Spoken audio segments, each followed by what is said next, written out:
I was celebrating the biggest moment of my career at the Merchants Club in downtown Boston, surrounded by my team, when the bartender slid a folded napkin under my wine glass. I didn't think much of it at first. Carlos, the bartender, had been serving us for the past hour with professional efficiency, but something in his eyes made me pause. There was an urgency there, a tightness around his mouth that didn't match the relaxed atmosphere of our celebration. I picked up the napkin casually, trying not to draw attention. My fingers trembled slightly as I unfolded it beneath the table. 4 words were scrawled in hasty black ink. "Don't eat that food." My blood turned to ice. I looked up sharply at Carlos. He was already moving away, but he glanced back once, and that single look confirmed everything. This wasn't a joke. This wasn't a mistake. This was a warning. My heart hammered against my ribs. I forced myself to smile, to keep my face neutral even as panic flooded my system. Around me, my colleagues were laughing, toasting, celebrating my promotion to international CEO of Hartwell & Thornton Consulting. 15 years of building this company from nothing, and tonight was supposed to be my victory. The board had finally recognized my vision, my leadership, my contribution. After years of splitting everything 50-50 with Derek, my business partner, I was being elevated to lead our international expansion. It was everything I'd worked for, and someone had just warned me not to eat my food. I glanced down at the plate in front of me. Seared scallops with truffle risotto. Derek had ordered it for me, insisting I try the chef's special. "You deserve the best tonight, Viv," he'd said with that warm smile of his, the one that had made me trust him for 15 years. "Let me take care of ordering. You just enjoy your moment." My stomach lurched. I looked across the table at Derek. He was deep in conversation with James Blackwood, our VP of Operations, gesturing animatedly about something. Derek looked completely at ease, his silver hair perfectly styled, his Italian suit immaculate. He looked like he always did. My partner, my friend, the man who'd helped me build an empire. But Carlos had warned me about my food. I needed to think. I needed to stay calm. Nobody else seemed to notice anything wrong. Diana Chen, our CFO, was laughing at something one of the junior consultants had said. The champagne was flowing. The music from the bar's piano created a sophisticated backdrop to our celebration. Everything appeared normal, except for the napkin crumpled in my fist under the table. I made a decision. Without allowing myself to second-guess, I picked up my wine glass and took a sip, using the movement to mask what I did next. As I set the glass down, I deliberately bumped the edge of my plate, sending it skidding slightly toward Derek. "Oh, I'm so clumsy tonight," I said with a laugh that I hoped sounded natural. "Must be the champagne going to my head." Derek smiled indulgently. "Careful there, Viv. Don't want you face-planting into your risotto." "Actually," I said, reaching across to swap our plates in one smooth motion, "I've been eyeing your steak all night. Mind if we trade? You know how I am about beef." It was a complete lie. Derek knew I rarely ate red meat, but he was in too good a mood to argue, too caught up in the celebration to question it. "Sure, why not?" he said, pushing his plate toward me. "Though you're missing out. These scallops are incredible." I watched him pick up his fork. My fork. The one that had been sitting beside my original plate. I watched him cut into a scallop, lift it to his mouth. I couldn't breathe. What if I was wrong? What if Carlos had made a mistake? What if I was being paranoid and had just traded a perfectly good meal? But Carlos's eyes had been too certain, too urgent. Derek chewed, swallowed. He took another bite. Around us, conversation flowed. I picked at the steak on my plate, my appetite completely gone, my mind racing through possibilities. Why would someone want to poison my food? Who would even try something like that in a public place? 3 minutes passed, maybe 3.5. I was starting to think I'd overreacted when Derek suddenly stopped mid-sentence. He'd been talking to James about quarterly projections, but his words cut off abruptly. His face went pale. "Derek?" James asked. "You okay, man?" Derek's hand went to his throat. His eyes widened. Then he started choking, gasping for air. But it wasn't just choking. His entire body began to convulse. His wine glass crashed to the floor, red liquid spreading across the hardwood like blood. "Oh my God!" Diana screamed. "Call 911!" Derek collapsed sideways off his chair, hitting the floor hard. His body jerked violently, foam appearing at the corners of his mouth. The restaurant erupted in chaos. People were screaming, rushing over. Someone was crying. I sat frozen, watching the man I'd called my business partner, my friend, my brother in everything but blood, seizing on the floor of the Merchants Club. That food had been meant for me. Someone had tried to poison me. And I had just watched Derek eat the poisoned meal instead. James dropped to his knees beside Derek, trying to help, but Derek's convulsions were too violent. Diana was on the phone with emergency services, her voice shaking. Other diners had backed away, horrified. The restaurant manager appeared, white-faced and panicked. I should have felt triumph, relief, satisfaction that I'd escaped. But all I felt was a cold, creeping horror as I watched Derek's body slowly stop moving. Because if that food had been poisoned, someone here had done it. Someone had wanted me dead. And the only person who'd known exactly which meal I'd ordered, who'd insisted on ordering for me, who'd made sure that specific plate ended up in front of me, was Derek himself. But that meant no. That was impossible. Derek and I had built this company together. We'd weathered recessions, difficult clients, market crashes.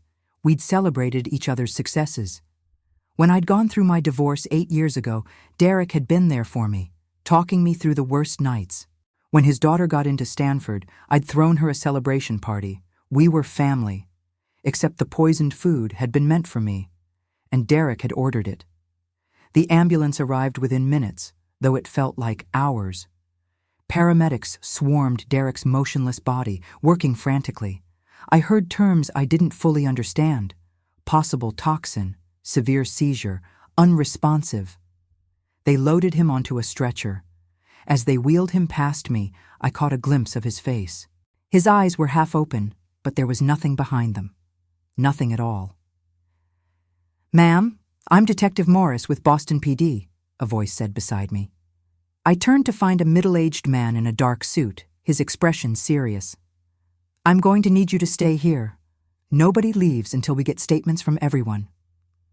More police arrived. The restaurant was declared a potential crime scene. Other diners were ushered to one side of the room while our group was kept separate. I sat there, my hands trembling, still clutching that napkin in my fist. Carlos approached the detectives. I watched him gesture toward our table, toward me.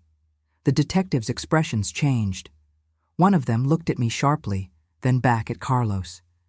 They pulled him aside for private conversation. "Mrs. Hartwell?" Detective Morris had returned. "I understand you switched plates with Mr. Thornton shortly before he collapsed." The way he said it made it sound like an accusation. My throat went dry. "Yes," I managed. "I wanted his steak. We traded." "Interesting timing," the detective said, watching me carefully. "Why did you switch plates?" I couldn't tell if he was suspicious of me or genuinely asking. My mind raced. Should I show him the napkin? Would that make me look paranoid or guilty? But Carlos had already spoken to them. They must know. I opened my fist and showed him the crumpled napkin. The bartender gave me this warning. I didn't know what else to do. Detective Morris took the napkin carefully, using a pen to avoid contaminating it. He read it, then looked at me with new interest. "You're saying someone warned you not to eat your food, so you gave it to Mr. Thornton instead?" "I didn't know what was wrong with it," I said, hearing how weak that sounded. I just knew something was off. Carlos's expression, he was scared. I trusted that. "So you gave potentially poisoned food to your business partner?" "I didn't know it was poisoned," I said, my voice rising. "I didn't know what it was. I just knew I shouldn't eat it. Derek was sitting right there. It seemed like if I traded openly, naturally, maybe whoever had done something to the food would back off. I don't know. I wasn't thinking clearly. I was terrified. That was the truth, and it must have shown on my face because Detective Morris's expression softened slightly. Okay, Mrs. Hartwell. I'm going to need you to come down to the station to give a full statement. Carlos Rivera, the bartender, claims he saw someone tampering with your food. We need to get all the details. Is Derek going to be okay? I asked, though I wasn't sure I wanted the answer. He's alive, but critical. They're taking him to Boston Medical Center. We won't know more until the doctors assess him and we get toxicology results. I nodded numbly. Around me, police were photographing everything, collecting evidence, interviewing witnesses. Diana caught my eye from across the room. She looked terrified. James was talking rapidly to another detective, gesturing emphatically. This was supposed to be my celebration, my moment of triumph. Instead, I was sitting in a restaurant-turned-crime scene, being questioned about why I'd traded plates with a man who was now dying, possibly poisoned by food that had been meant for me. And the worst part? The absolute worst part? A small, terrible voice in the back of my mind kept whispering that maybe Derek had ordered that specific meal for me for a reason, that maybe my business partner, the man I trusted with my company and my future, had just tried to kill me. I looked at the remaining food on the table, now marked with evidence tags by the crime scene techs. My scallops and risotto, barely touched, sitting on the plate in front of Derek's empty chair. If I hadn't traded, that would be me on the way to the hospital right now. That would be me fighting for my life. Carlos had saved me. A bartender I barely knew had risked his job, maybe more, to slip me a warning. Why?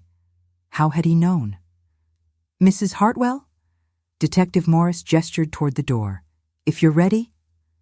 I stood on shaking legs. As I walked through the restaurant, I passed Carlos. He was being questioned by another detective, but our eyes met for just a second. I mouthed 2 words. Thank you. He gave the slightest nod, his expression grim. Outside, the autumn Boston night was cold against my skin. Police cars lined the street, their lights painting everything in alternating red and blue. An ambulance was just pulling away, presumably taking Derek to the hospital. I got into the back of Detective Morris's unmarked sedan, feeling surreal. 2 hours ago, I'd been toasting my success. Now I was heading to a police station to explain why someone might want me dead. The 15-year partnership I'd built with Derek Thornton suddenly felt like a complete lie. Because if he'd tried to poison me, that meant everything I thought I knew about him, about us, about our friendship and trust and shared history was based on something false. And I needed to know why. As we drove through Boston streets toward the police station, one question kept circling through my mind. What had Derek been planning to gain from my death? And more importantly, what else had he been hiding from me all these years? I was about to find out that the betrayal went deeper than I could have possibly imagined. Sitting in that police interrogation room, staring at the fluorescent lights that made everything look harsh and unforgiving, I kept replaying the past 15 years in my mind, searching for signs I'd missed. Because Derek Thornton hadn't always been a potential murderer, or maybe he had, and I'd just been too blind to see it. We met at a business conference in Chicago back in 2010. I was 41, recently promoted to senior analyst at a consulting firm that didn't appreciate my ideas. Derek was 47, already established in Boston's business circles through his family connections. He approached me after my presentation on market disruption strategies, introduced himself with that confident smile, and said something I'll never forget. That was brilliant. You should be running your own firm, not wasting your talent making other people rich. It was exactly what I needed to hear at exactly the right moment. We talked for hours that night about the consulting industry, about what we could build together. He had the connections, the old Boston money reputation, access to clients I could never reach on my own. I had the strategic vision, the analytical mind, the fresh perspective that could revolutionize how we approached business consulting. We exchanged contact information, and within 3 months, we'd formed Hartwell & Thornton Consulting. Those first years were magic. We complemented each other perfectly. I developed the methodologies, created the frameworks, designed the solutions.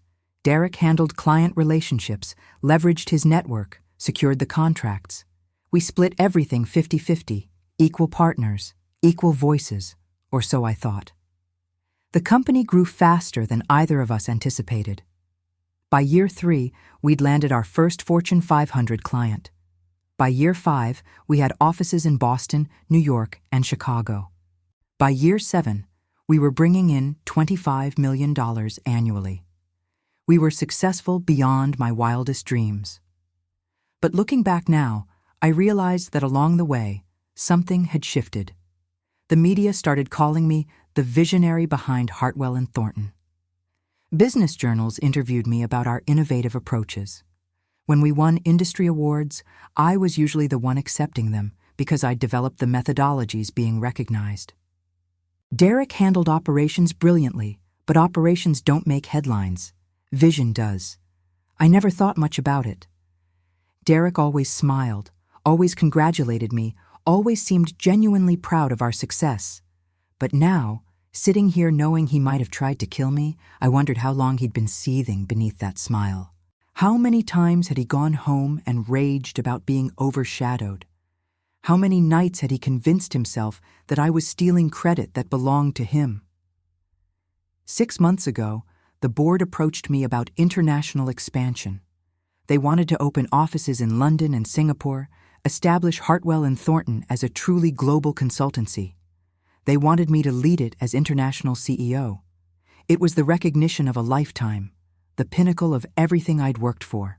When I told Derek he'd been sitting in his office, the one with the view of Boston Harbor that he'd specifically requested. He looked up from his computer, and for just a moment I saw something in his eyes, something cold. But then he smiled, stood up, and hugged me. "That's incredible, Viv. You deserve it. You've earned this." "We've earned it," I corrected him. "This company is ours. I couldn't have done any of this without you." "Of course," he said, but there was an edge to his voice I couldn't quite identify. "When do you start?" "Next month. But Derek, I want you to know this doesn't change our partnership.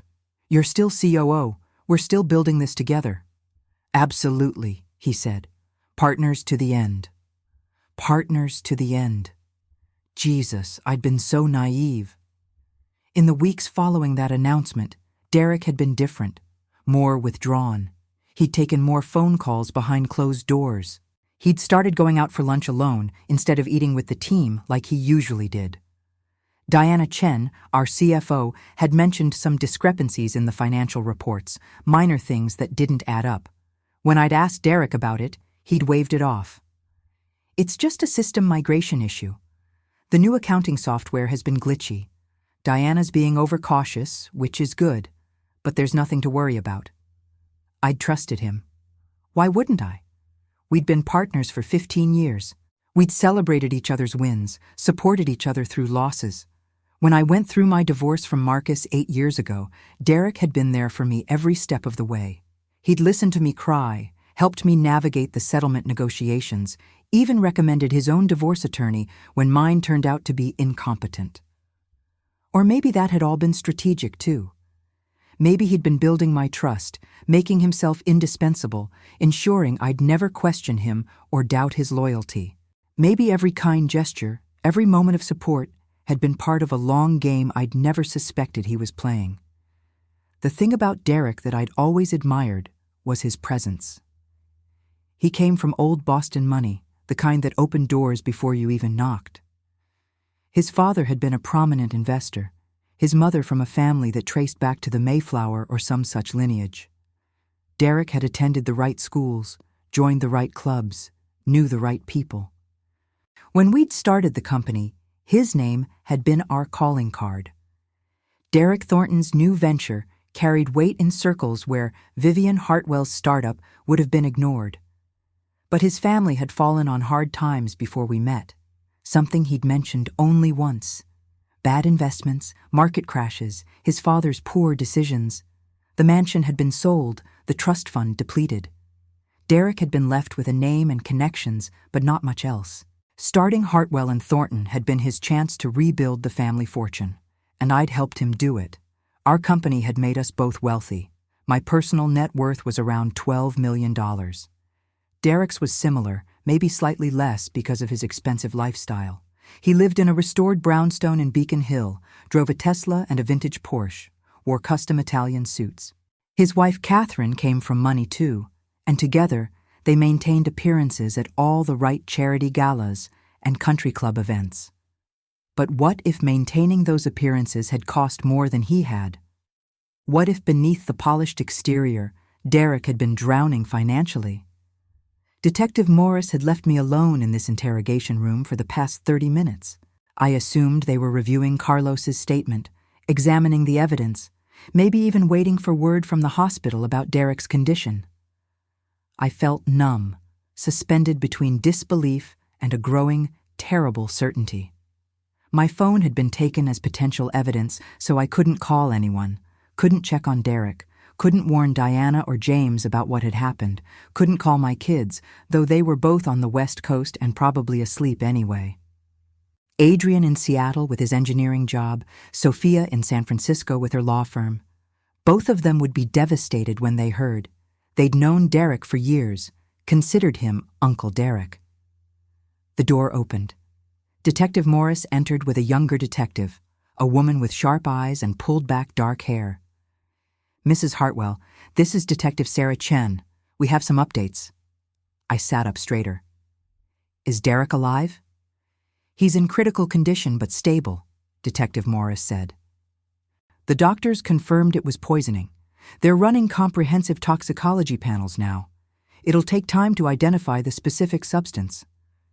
"And Carlos, the bartender?" "His story checks out," Detective Chen said, pulling out a chair. "We reviewed security footage from the restaurant. It shows Derek having a conversation with one of the kitchen staff about 15 minutes before your food was served. The interaction looked tense, furtive. Then we see that same kitchen staff member handling what appears to be your specific order, though the angle isn't clear enough to show exactly what he did." My stomach turned. So Derek really did try to poison me. "We can't make that determination yet," Detective Morris said carefully. "But we have enough to consider him a person of interest rather than just a victim. The fact that he specifically insisted on ordering your meal, according to witness statements, is concerning." "Why would he want me dead?" I asked, though I was starting to understand. "We built that company together. We were partners." "That's what we need to figure out," Detective Chen said. "Tell us about your relationship with Mr. Thornton. Has there been any tension lately? Any disagreements?" I told them everything. The promotion, the international expansion, the financial discrepancies Diana had mentioned. As I spoke, I watched their expressions shift from neutral to increasingly interested. "These financial irregularities," Detective Chen said. "Do you know the amounts involved?" Diana said they were minor, a few thousand here and there. She was planning to do a deeper audit next quarter. The detectives exchanged glances. "We'll need to speak with Diana Chen immediately," Detective Morris said. "Mrs. Hartwell, I have to ask, if Derek Thornton died tonight, what would happen to your company?" The question hit me like ice water. Our partnership agreement has a survivorship clause.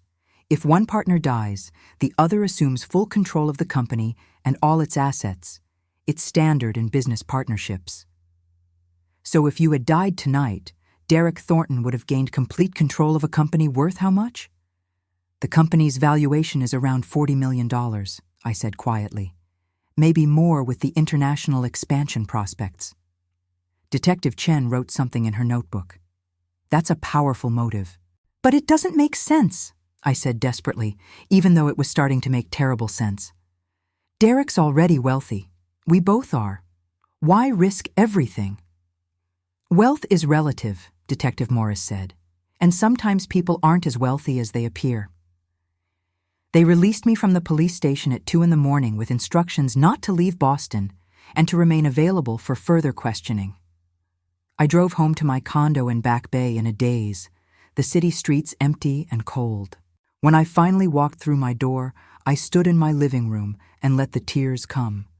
15 years of partnership, trust, friendship, all of it poisoned. Literally. I barely slept. Every time I closed my eyes, I saw Derek convulsing on the floor, foam at his mouth, and I felt the weight of knowing that was supposed to be me. By 6 a.m, I gave up and made coffee, my hands still shaking. My phone had been returned to me, and it was already blowing up. 37 missed calls. Dozens of text messages. The news had broken. I scrolled through them with growing horror. Diana Chen had called 8 times, James Blackwood 6 times, my son Adrian twice, several board members, even some clients. The Boston Globe headline read, "Local business leader critical after suspected poisoning at downtown restaurant." They hadn't released Derek's name yet, but in Boston's tight business circles, word traveled fast. I called Diana first. She answered on the first ring. "Oh my God, Vivian, are you okay? The police were here at my house at midnight asking about financial records. What the hell is happening?" "Derek tried to poison me," I said, and hearing the words out loud made them real in a way they hadn't been before. The food was meant for me. I switched plates with him. Silence. Then, Jesus Christ. "Vivian, I need to tell you something. After the police left, I couldn't sleep. I went into the office and pulled every financial record from the past 3 years. I've been going through them all night.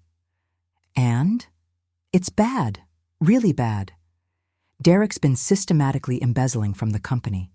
I found at least $800,000 in unauthorized transfers to offshore accounts. Shell companies, fake vendor invoices, consulting fees to entities that don't exist. He's been hiding it brilliantly, spreading it across multiple accounts and fiscal years so no single discrepancy looked large enough to trigger alarms. I sank into my couch. $800,000. That was nearly 2% of our total revenue over 3 years. Why would he need that much money? I don't know. But Vivienne, there's more. I found emails between Derek and a law firm. He was asking about the survivorship clause in your partnership agreement. He wanted to know if there were any circumstances under which it could be contested or if it was ironclad. When were these emails? 6 months ago, right when the board started discussing your promotion. The timeline was devastating. The moment my success threatened to overshadow him completely, Derek had started planning my murder. Not impulsively, not in a moment of rage, but methodically, over months. Diana, I need you to compile everything, every document, every transfer, every email. The police will want it, and so will I. Already on it. Vivian, I'm so sorry. I should have dug deeper when I first noticed the discrepancies. If I had, maybe this wouldn't have... Don't, I cut her off. This isn't your fault. This is Derek's choice. He did this. After we hung up, I sat there trying to process it. $800,000. What could possibly require that much money? Derek lived well, yes, but his salary from the company was over $400,000 annually, plus his share of profits. He should have been comfortable, unless he wasn't. Unless something was draining his finances faster than we could generate them. I needed to know more. The police were investigating, but I couldn't just sit here and wait. I called Catherine Thornton, Derek's wife. She deserved to know what her husband had done, and maybe she could provide answers. Catherine answered on the 4th ring, her voice heavy with sleep. Vivian? It's 6:30 in the morning. I know, and I'm sorry, but we need to talk. It's about Derek. I already know he's in the hospital. The police called me last night. They said there was an incident at a restaurant but wouldn't give me details. Her voice sharpened. What happened? Can I come over? This isn't a conversation for the phone. 30 minutes later, I was sitting in the Thorntons' beautifully restored brownstone in Beacon Hill, looking at Catherine across their antique coffee table. She was 53, elegant even in her bathrobe, her dark hair pulled back. We'd always had a cordial relationship, though we'd never been particularly close. Derek kept his work life and home life carefully separated. I told her everything. The warning from Carlos, the switched plates, Derek's convulsions, the police investigation. With each detail, Catherine's face went paler. That's not possible, she said when I finished. Derek wouldn't, he couldn't. Catherine, I need to ask you something, and I need you to be honest with me. Is Derek having financial problems? She looked away, and that was answer enough. Catherine, please. Someone tried to kill me last night. I need to understand why. Her hands twisted in her lap. When she finally spoke, her voice was barely above a whisper. He gambles. Has for years. I didn't know how bad it was until about 8 months ago when I found a letter from a collections agency. They were threatening legal action over unpaid debts of $160,000. My stomach dropped. $160,000? From some high-stakes poker games in Atlantic City. But that was just one debt, Vivian. When I confronted him, he admitted there were others. He promised me he'd stop, that he'd get help. I believed him. She looked at me with tears streaming down her face. I believed him because I had to. Because acknowledging the truth would mean admitting my marriage was a lie. How much total debt are we talking about? I don't know exactly. He kept so much hidden from me, but based on what I've pieced together, at least $700,000, maybe more. He's been borrowing from different sources, juggling payments, robbing Peter to pay Paul. I told him if he didn't get help, I'd file for divorce. That was 6 months ago. 6 months. Everything came back to 6 months ago. My promotion announcement. Catherine's divorce threat. Derek's escalating desperation. Did he get help? Catherine laughed bitterly. He told me he was seeing a therapist and attending Gamblers Anonymous meetings. I found out 3 weeks ago that he'd been lying. The therapist he claimed to see doesn't exist. He was using those 2 hours every Tuesday evening to go to underground poker games in Chinatown. Why didn't you leave him? Because I kept hoping he'd change. Because our daughter Jennifer is getting married next spring, and I didn't want to ruin that. Because after 24 years of marriage, walking away felt impossible. She wiped her eyes. And maybe because part of me knew that if I pushed too hard, if I exposed him, he'd do something desperate. You thought he might hurt himself? I never imagined he'd hurt someone else. Jesus, Vivienne, if you'd eaten that food... Her voice broke. You have children too, Adrian and Sophia. They could have lost their mother because my husband is a sick, desperate man who couldn't face his failures. I reached across and took her hand. This isn't your fault. Isn't it? I enabled him for years, made excuses, helped maintain the facade that everything was perfect. The perfect couple, the perfect life, the perfect Boston family. She pulled her hand away. I'm filing for divorce, today, and I'm giving the police every document I have about his gambling debts. Whatever happens to Derek, he brought it on himself. I left the Thorntons' brownstone feeling shell-shocked. $700,000 in gambling debts, plus the $800,000 he'd stolen from the company. Derek had been desperate in ways I'd never imagined, and desperate people do desperate things. My phone rang. Detective Morris. Mrs. Hartwell, we have an update. Derek Thornton regained consciousness about an hour ago. Relief and dread hit me simultaneously. Is he talking? He's talking. And Mrs. Hartwell, he's claiming you tried to poison him. The world tilted. What? He says you suggested switching plates. He says you'd been acting strangely all evening, insisted on sitting in a specific spot, ordered specific food for him.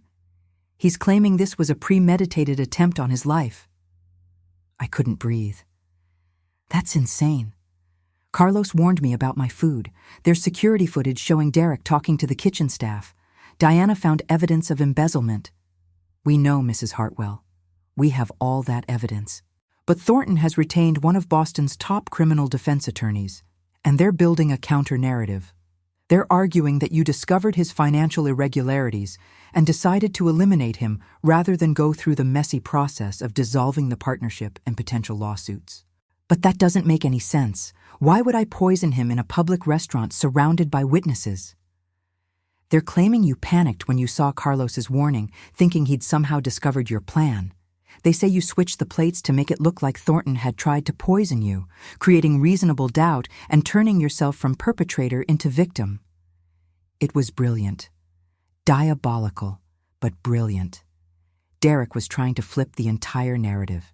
Even from a hospital bed, even after his own murder plot failed, he was strategizing, manipulating, fighting back. Detective, you can't possibly believe his story. What I believe doesn't matter. What matters is what we can prove in court. And right now, both versions have evidence supporting them. The security footage is ambiguous. Carlos Rivera's testimony is strong, but Thornton's lawyers have already dug up his juvenile record and are working to discredit him. What juvenile record? Assault charge when he was 17. He attacked a man who was abusing his younger sister. Charges were eventually dropped, but the arrest is still on record. They're going to paint him as someone with a history of violence who can't be trusted. Carlos had saved my life, and now he was being attacked for it. The injustice of it made me furious. What do I do? Get a lawyer, a good one. And Mrs. Hartwell, be prepared. This is going to get ugly. The media is already circling. Your company, your reputation, everything is about to be scrutinized. He was right. By noon, it was a feeding frenzy.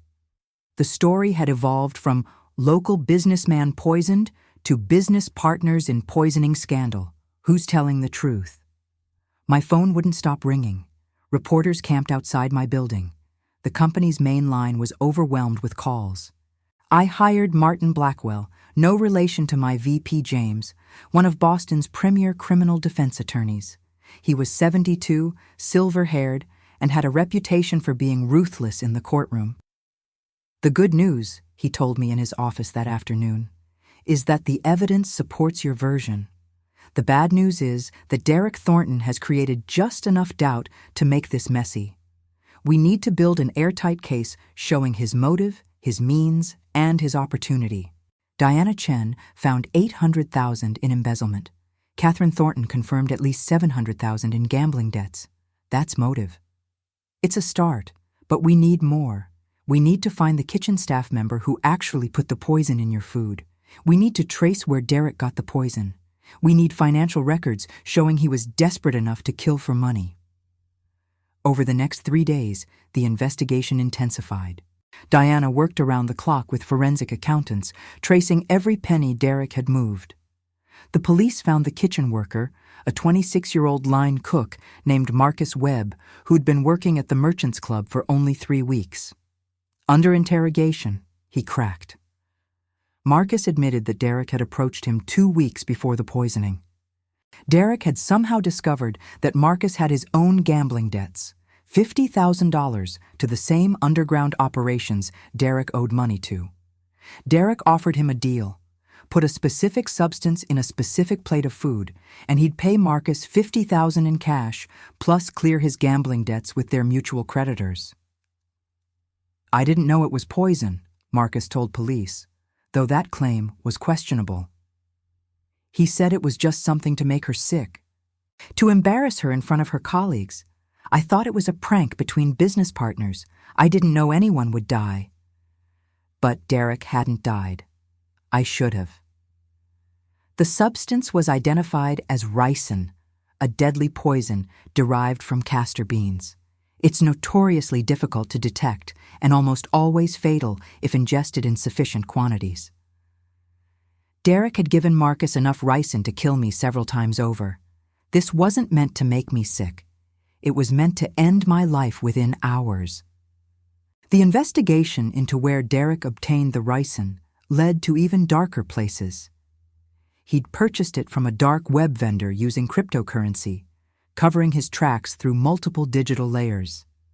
The police found the transactions on a laptop hidden in Derek's home office, a laptop Catherine didn't know existed. But even with all this evidence piling up, Derek's lawyers fought back viciously. They claimed the laptop had been planted. They claimed Marcus was lying to reduce his own sentence. They claimed the financial records could have been altered. They kept pushing the narrative that I'd orchestrated everything and was now framing Derek.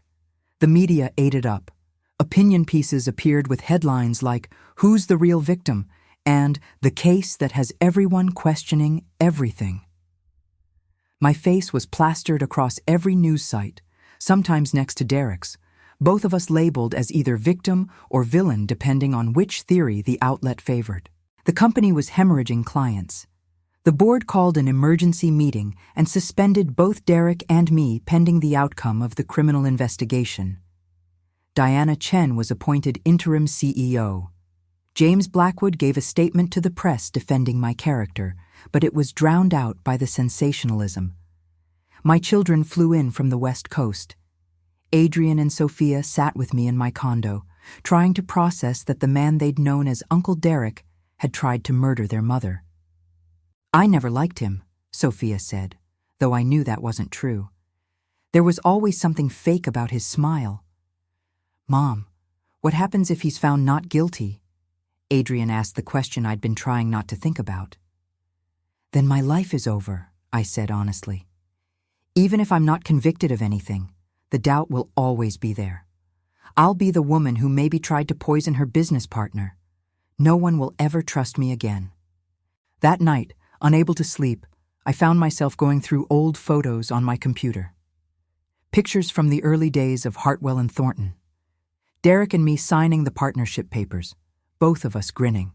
Our first office space, barely large enough for 2 desks. The celebration when we landed our first major client. Holiday parties, company retreats, award ceremonies. In every photo, Derek looked genuinely happy. His smiles looked real. His pride in our success looked authentic. How much of it had been performance? When had the resentment started? Had it always been there, lurking beneath the surface, waiting for the right trigger to transform him from partner to murderer? Or had I somehow caused this? Had my success pushed him over the edge? Was there something I could have done differently? Some way I could have shared credit more generously, made him feel more valued? No. I caught myself falling into that trap. This wasn't my fault. Derek made his choices. Derek gambled away his money. Derek embezzled from our company. Derek purchased poison from the dark web. Derek planned my murder. Those were his decisions, his moral failures, his crimes. But knowing that intellectually didn't stop the guilt that gnawed at me. Didn't stop me from wondering if I'd missed signs that could have prevented all this. Didn't stop me from grieving the loss of a friendship that had apparently never truly existed.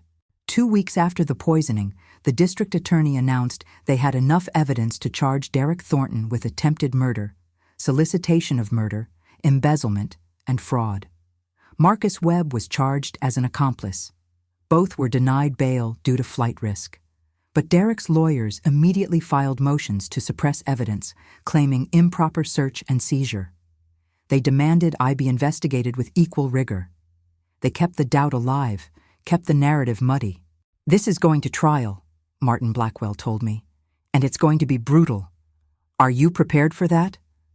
I looked at him, this man who was now responsible for defending my freedom, my reputation, my entire life. "Do I have a choice?"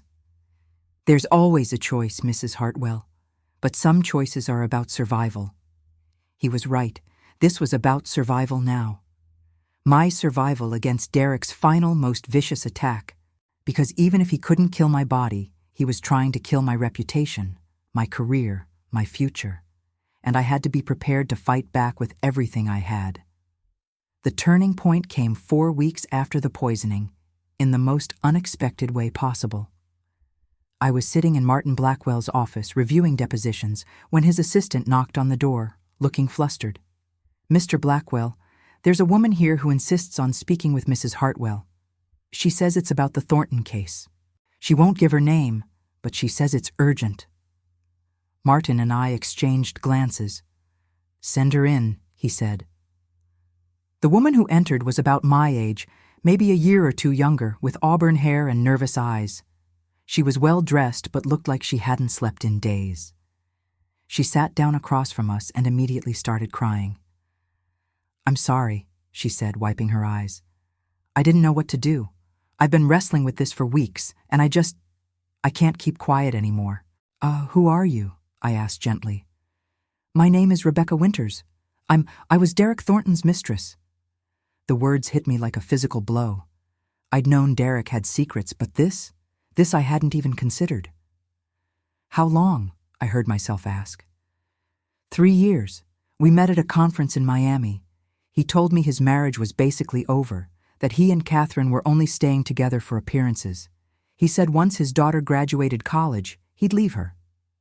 She laughed bitterly. I was stupid enough to believe him. Martin leaned forward. Ms. Winters, why are you here? Because Derek made me promises.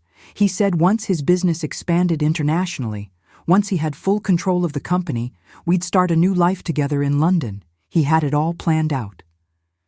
She pulled out her phone and showed us screenshots of text messages. Look at these. They're from 6 months ago. I read them, my stomach turning. Derek writing to Rebecca. Once V is out of the picture, everything changes. The company will be mine, and so will my future. Our future. Just need to handle one final problem, then we're free. Out of the picture, I repeated. He told you he was going to remove me from the company? He said you'd gotten too ambitious, that you were planning to push him out. He made it sound like he was the victim, like you were the one betraying him. Rebecca's voice broke. I didn't know he meant it literally. I didn't know he was planning to kill you. When did you find out? Martin asked, already taking notes. After the poisoning. I saw the news, and Derek called me from the hospital. He was panicking, saying everything had gone wrong, that he'd accidentally ingested the poison meant for you. He didn't know I was recording the call. She pulled out a small device from her purse. I have it all here. Him admitting he tried to poison you. Him telling me about the offshore accounts where he'd been hiding money.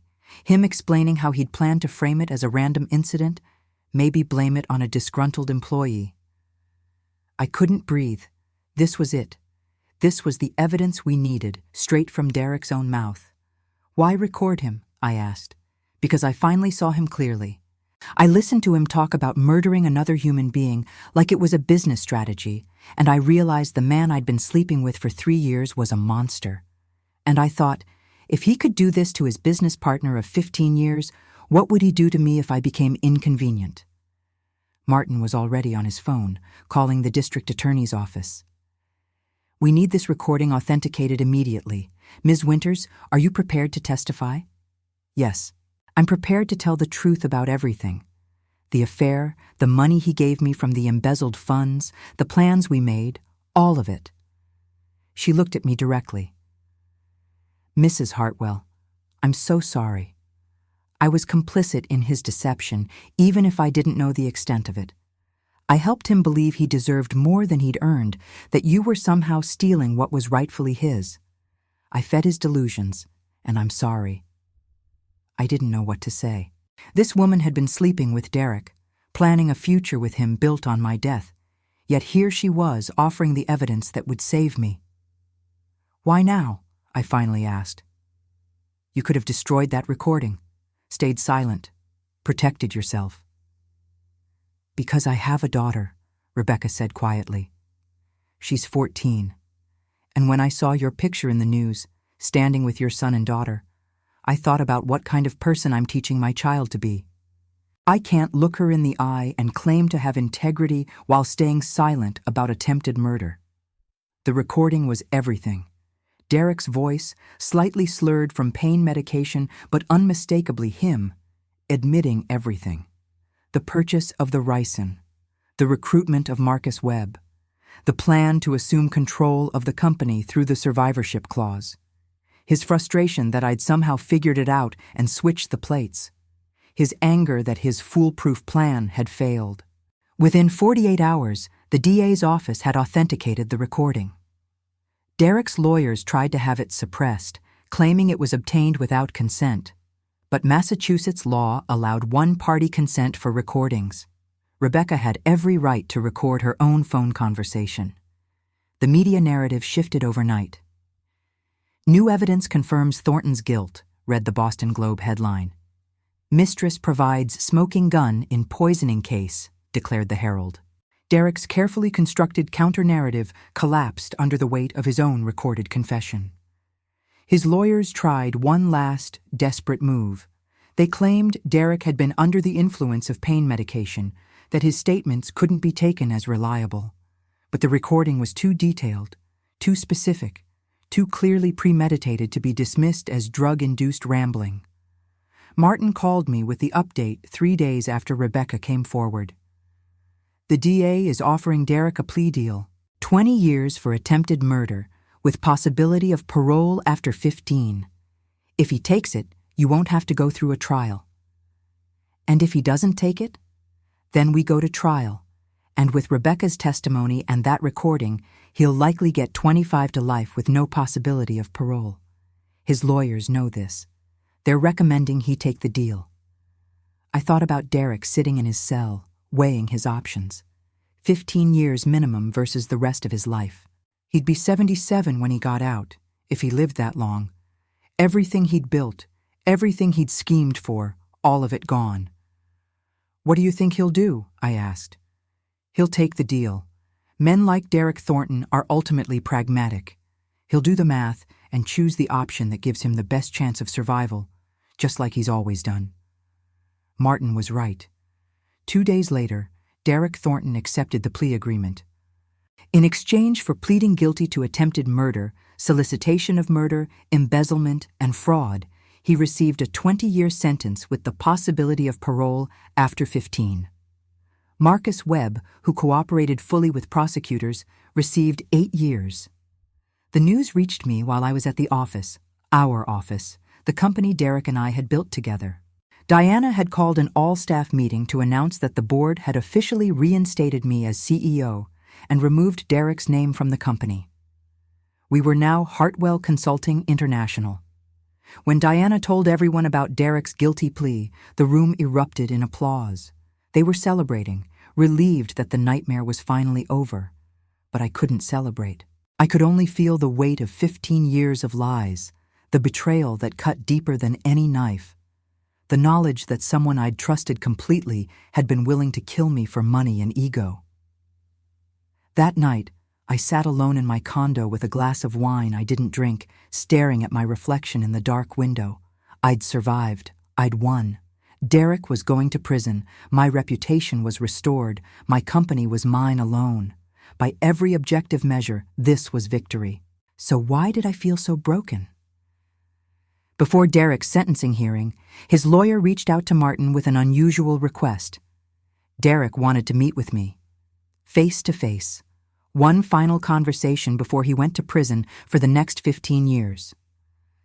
Absolutely not, Martin said immediately.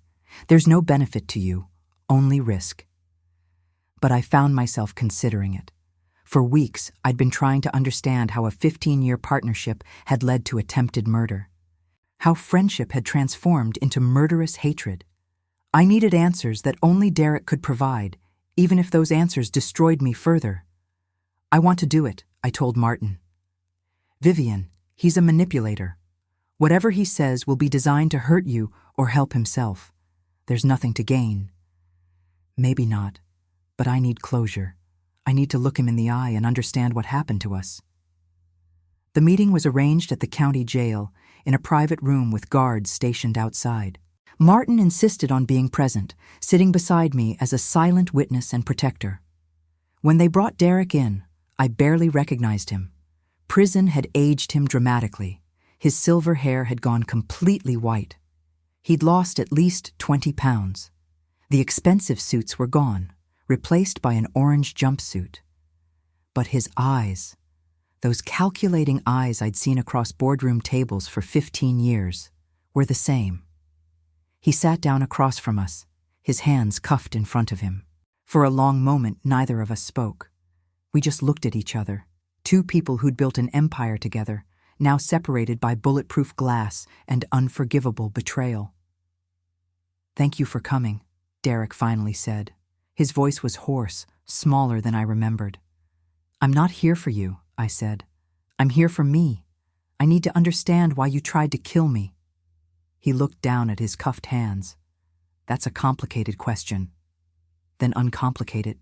You owe me that much." Derek laughed, but there was no humor in it. "I don't owe you anything, Vivian. That's actually the problem.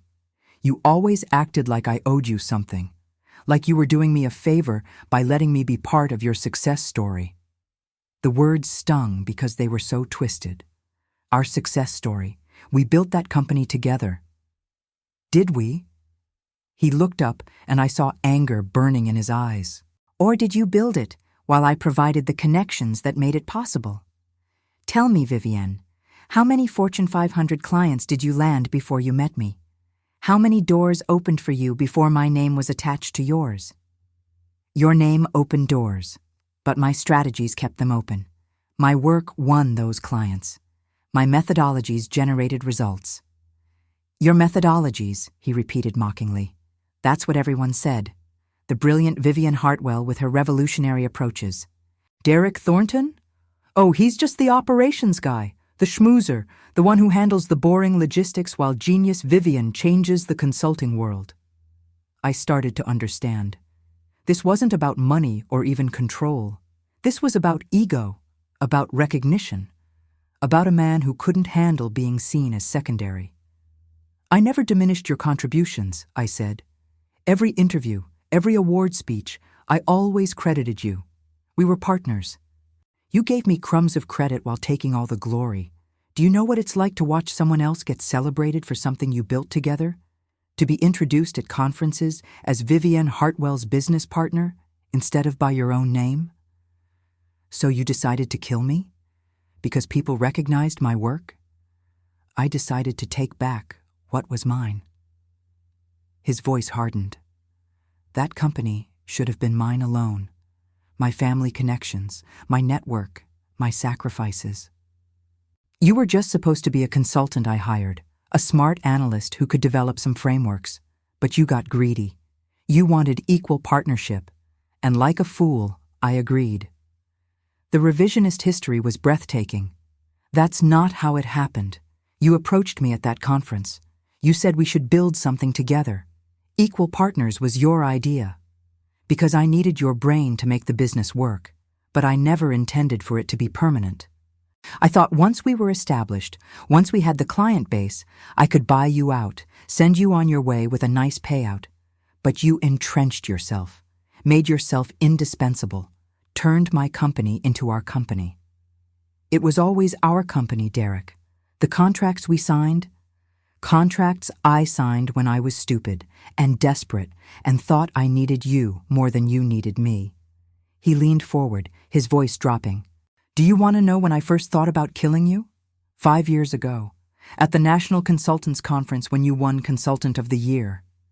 I sat in that audience and watched you accept that award, and I realized you'd stolen my life. You were living the success that should have been mine, getting the recognition I deserved, and there was nothing I could do about it because I'd legally bound myself to you. The admission sent chills through me. 5 years. He'd been harboring murderous thoughts for 5 years while smiling to my face, celebrating our wins, pretending to be my friend. Why didn't you just dissolve the partnership? We could have split the company assets and gone our separate ways. And give you half of what I'd built? Watch you start a competing firm with my clients, using my connections? No. The only way forward was with you gone. Completely gone. So the gambling debts, the financial pressure, that just gave you an excuse? The gambling was a problem, yes. I won't deny that. But it wasn't the reason. It was the catalyst. When Catherine threatened divorce and my creditors started calling, I realized I needed money fast. Lots of it. And there it was, $40 million in company valuation, all mine if you were dead. The survivorship clause was like a gift from the universe. I felt sick. He'd planned my death like a business transaction, weighing costs and benefits, analyzing risk and reward. What about Rebecca?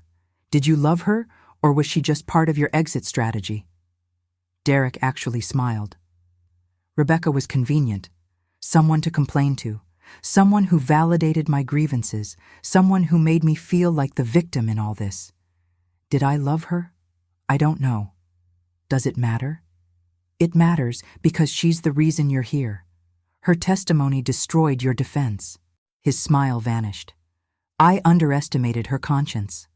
I thought she loved me enough to stay quiet. Another miscalculation. Like thinking you could poison me in a public restaurant and get away with it? That was Carlos Rivera's fault. Nosy bartender who couldn't mind his own business.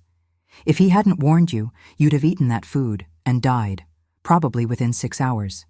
They'd have ruled it a tragic accident, maybe food contamination, possibly a disgruntled employee.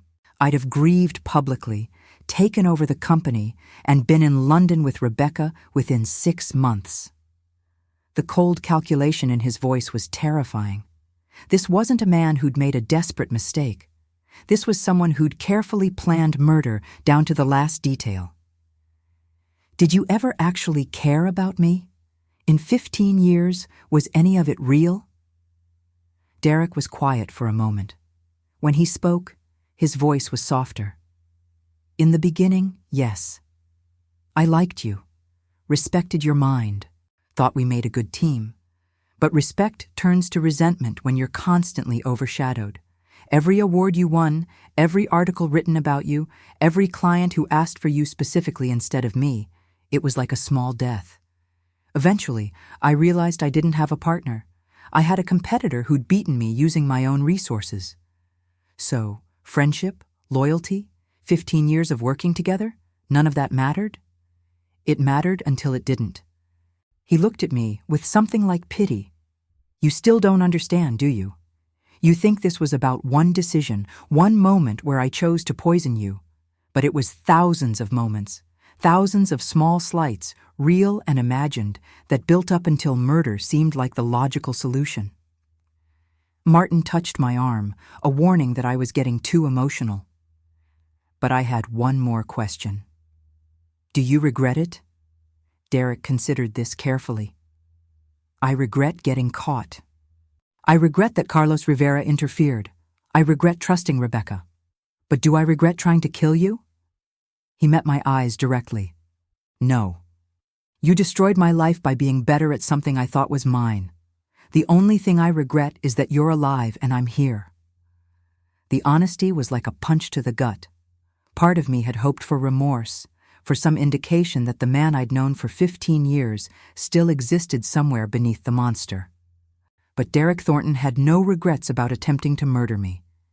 His only regret was failure. I stood up, my legs unsteady. I came here looking for closure, for some explanation that would help me make sense of this. And did you find it? Yes. I found out that the partnership I valued, the friendship I cherished, never existed. You were never my partner. You were always my enemy. I just didn't know it. Finally, you understand something, Derek said. We were never partners, Vivian. We were competitors forced into an alliance, and in any competition, there's only one winner. You're right about that, I said, and I won. For the first time, I saw real anger break through his calculated facade. His jaw clenched, his hands curled into fists despite the handcuffs. You won because of luck, because a bartender decided to play hero, because a mistress grew a conscience, not because you were better than me.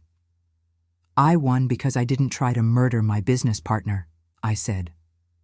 I won because when things got difficult, I worked harder instead of buying poison off the dark web. I won because I'm not a narcissistic sociopath who thinks the world owes me success without earning it. Derek stood up abruptly, his chair scraping against the floor. The guards outside tensed, hands moving to their weapons. But Derek just stood there, staring at me with pure hatred. 15 years to life is a long time, Vivian. I'll be thinking about you every single day, about how you're living in freedom, running my company, enjoying success that should have been mine. And that knowledge will eat at you too. Knowing that someone hated you enough to try to kill you. Knowing you can never trust anyone the same way again.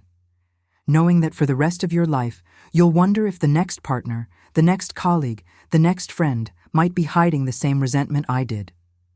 He was right about that, and he knew it. The psychological damage would last long after he was locked away. Maybe, I said, but I'll be thinking those thoughts in my own home, in my own company, surrounded by people who actually value me. You'll be thinking yours in a 6x8 cell, I'd say I got the better end of that deal. Martin stood, indicating it was time to go. Derek was escorted out first, shuffling in his chains, no longer the polished businessman, but a convicted felon facing years behind bars. At the door, he turned back once. "I hope it was worth it," he said. "All that success, all that recognition. I hope it was worth destroying a partnership, ruining lives, putting me in prison." "I didn't destroy our partnership, Derek. You did. The moment you decided I was your enemy instead of your equal, you destroyed everything we built. This is on you. All of it." They led him away, and I stood there in that sterile room, feeling hollowed out. Martin put a hand on my shoulder. "You got your answers. Was it worth it?" I thought about that. I'd learned that Derek had resented me for years, that our partnership had been built on his growing hatred, that he'd planned my death with cold calculation. I'd learned that someone I trusted completely had been my enemy all along. "I don't know," I said honestly, "but at least now I know the truth, and I can finally start letting go." As we left the jail, stepping out into the bright sunshine, I felt something shift inside me. The meeting with Derek had been brutal, but it had also been necessary. I'd looked into the face of someone who'd tried to kill me and understood that his hatred was about his own failures, not my success. His resentment was his prison long before he was convicted. I wasn't responsible for his choices. I wasn't responsible for his inability to handle my achievements. I wasn't responsible for the poison he'd purchased, the lies he'd told, the murder he'd attempted. Derek Thornton had destroyed himself. I'd just had the misfortune of being his target. But I'd survived, and now, finally, I could begin to rebuild. 6 months after Derek's sentencing, I stood in the lobby of our new London office, watching through floor-to-ceiling windows as rain streaked down the glass. The space was modern, elegant, exactly the vision I'd presented to the board. Hartwell Consulting International was officially global. The past 6 months had been a study in rebuilding, not just the company, but myself. The first month after Derek went to prison, I'd barely functioned. I went through the motions at work, signed the necessary documents, attended the mandatory meetings. But inside, I was numb. My therapist, Dr. Sarah Mitchell, called it delayed trauma response. For weeks, I'd been in survival mode, fighting to prove my innocence and save my company. Once the immediate crisis passed, my mind and body finally processed what had almost happened. I'd almost died. Someone I trusted completely had purchased poison with the specific intention of ending my life. That knowledge sat in my chest like a stone, heavy and cold. But slowly, with therapy and time, I began to heal. Dr. Mitchell helped me understand that Derek's actions weren't a reflection of my worth or judgment. His resentment, his narcissism, his violence, those were his choices, his pathology. I couldn't have prevented them by being different or better. The only thing I could control was how I moved forward. Diana Chen had been instrumental in that rebuilding. As interim CEO during the investigation, she'd held the company together with remarkable skill. When the board reinstated me, I immediately promoted her to president and COO. She'd earned it through loyalty and competence, and I needed someone I could trust in leadership alongside me. "Trust is going to be your biggest challenge," Dr. Mitchell had warned me. "Derek's betrayal will make you question everyone." She was right. For months, I found myself analyzing every interaction, looking for hidden motives, wondering if colleagues and friends were secretly resenting me the way Derek had. It was exhausting and isolating. But I made a conscious decision not to let Derek's poison, metaphorical or literal, destroy my ability to connect with people. Yes, I'd been betrayed. Yes, I needed to be more cautious. But I refused to become paranoid and suspicious. That would be letting Derek win even from prison. James Blackwood remained with the company, now serving as VP of International Operations. He'd been a steady presence throughout the crisis, never wavering in his support. When I'd asked him why he'd stood by me so firmly, he'd said something I'd never forget. "Because I know who you are, Vivian. I've worked with you for 12 years. I've seen how you treat people, how you make decisions, how you handle success and failure. Derek was a good actor, but if you'd been paying attention, the signs were always there. The way he dismissed others' ideas, the way he took credit disproportionate to his contribution, the way he needed to be the center of attention. You never did those things. That's how I knew the truth, even when the media was questioning it. His words had meant more to me than he probably realized. Carlos Rivera, the bartender who'd saved my life, received a substantial financial reward from the company, $500,000 that I'd insisted on personally. But more than that, I'd offered him a position in our corporate social responsibility division. Carlos had been working toward a business degree at night school, juggling classes with his bartending job. Now he worked full-time for Hartwell Consulting International, developing community outreach programs and employee wellness initiatives. When I'd offered him the job, he'd been overwhelmed. "Mrs. Hartwell, I just did what anyone should do. You don't owe me this. You saved my life when you could have looked the other way. You risked your job, your reputation, your safety to warn a stranger. That's not what anyone does, Carlos. That's what someone with exceptional character does. And that's exactly the kind of person I want at this company." He'd accepted, and watching him thrive in his new role had been one of the few bright spots in an otherwise dark period. Catherine Thornton divorced Derek before his sentencing. She'd liquidated their shared assets, used some to pay off his gambling debts to protect herself legally, and moved to Vermont with their daughter Jennifer. She'd called me once, about 3 months after Derek was imprisoned. "I just wanted to say I'm sorry," she'd said, "for not seeing what he was, for not stopping him, for all of it. Catherine, you were a victim too. He lied to you just like he lied to me. Still, I should have known. There were signs." "There are always signs in hindsight," I told her. "But we can't live our lives assuming the people we love are secretly planning to destroy us. That's not living at all." We'd cried together on that phone call, two women who'd trusted Derek Thornton and paid the price for that trust in different ways. Rebecca Winters had disappeared after testifying. Her lawyer had negotiated immunity in exchange for her cooperation, and she'd moved somewhere far from Boston to start over. I didn't blame her. She'd been manipulated too, fed lies about me, used as emotional validation for Derek's narcissistic rage. In the end, her conscience had won, and she'd done the right thing. That was more than enough. The company had recovered remarkably well. Initially, we'd lost about 30% of our clients, spooked by the scandal. But as the truth emerged, as Derek's guilt became undeniable, many returned. They respected how we'd handled the crisis, how we'd cooperated fully with investigators, how we'd been transparent about the financial irregularities and worked to restore trust. We'd also gained new clients, attracted by the publicity and by our reputation for resilience. Within 6 months, we'd not only recovered our lost business, but exceeded our previous revenue by 15%. The London office opening was the culmination of everything I'd fought for. The international expansion that had triggered Derek's murderous jealousy was now a reality. Standing here in this beautiful space, I felt a complex mixture of triumph and sadness. Adrian and Sophia had flown in for the opening ceremony. They stood near the refreshment table, talking with Diana and James. My children had been my anchors through everything. When I'd been drowning in doubt and trauma, they'd reminded me who I was beyond the scandal, beyond the company, beyond the betrayal. "Mom," Sophia had said during one of my darkest moments, "you didn't almost die because you did something wrong. You almost died because Derek Thornton is a sociopath who couldn't handle your success. Don't let him take anything more from you, not your confidence, not your joy, not your future." Adrian had been more direct. "Derek was always a pompous ass. I'm just glad we finally have proof."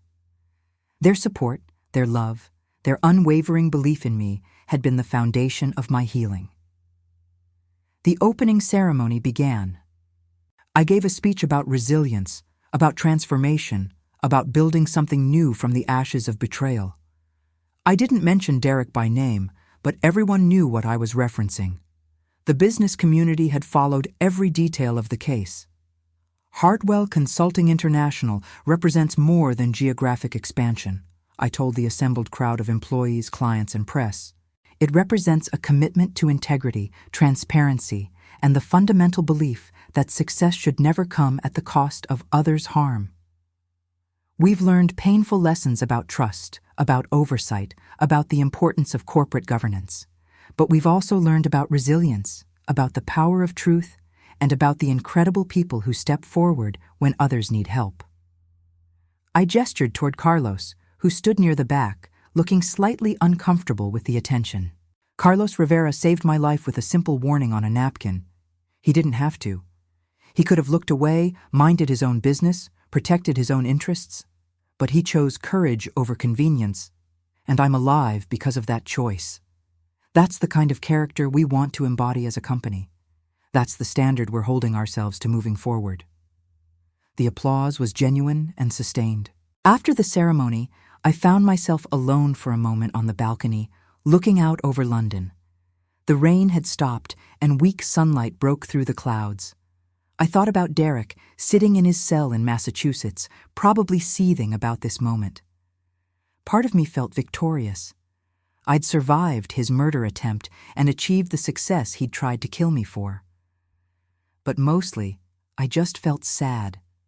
Sad for the 15 years wasted on a lie. Sad for the friendship that never truly existed. Sad that someone's ego and resentment could lead them to such darkness. But I was here.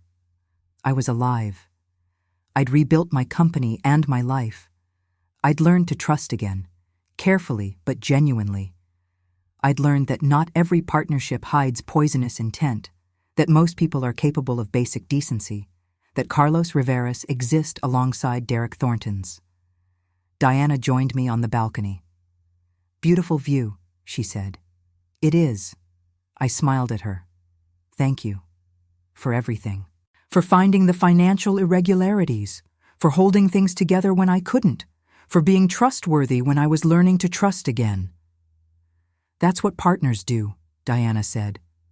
Then she paused. "Sorry. Is it too soon to use that word?" I considered it. The word partner had been poisoned for me, associated with betrayal and murder. But Diana was right.